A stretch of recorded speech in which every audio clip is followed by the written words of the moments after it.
धनत्रयोदशी धन्वंतरी स्तोत्र।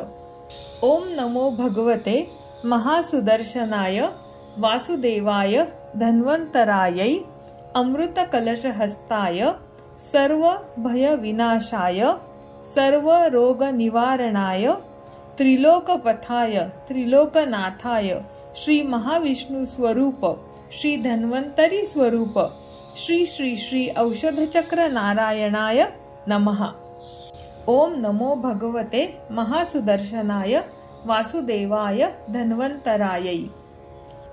आपण धन्वंतरींना साष्टांग नमस्कार करतो, पण हे फक्त केवळ धन्वंतरी नाहीयेत, तर ते कोण आहेत त्यांचे वर्णन करण्यासाठी इथे दोन शब्द वापरलेले आहेत, महासुदर्शनाय आणि वासुदेवाय। तर महासुदर्शन म्हणजे काय, तर विष्णूच्या हातामधले जे सुदर्शन चक्र आहे ते सुदर्शन चक्र ह्या धन्वंतरींनी धारण केलेलं आहे। आता इथे ते महासुदर्शन चक्र या स्वरूपामध्ये रोगरूपी शत्रूचा तात्काळ नाश करण्याचे प्रतीक म्हणून ते वापरलेलं आहे। वासुदेवाय, वासुदेव धन्वंतरी हे साक्षात श्री विष्णूंचे स्वरूप आहेत, म्हणून त्यांना इथे वासुदेव म्हटलेलं आहे। अमृत कलश हस्ताय सर्व भय विनाशाय सर्व रोग निवारणाय। अमृत कलश हस्ताय म्हणजे ज्यांच्या हातात अमृत कलश आहे, जे हा अमृत कलश हा चिरंजीवित्वाचे प्रतीक आहे। सर्व भय विनाशाय, धन्वंतरी प्रथम मनातील हे भय नष्ट करतात।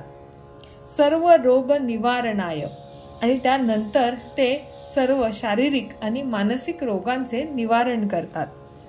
त्रिलोकपथाय त्रिलोकनाथाय श्री महाविष्णु स्वरूप।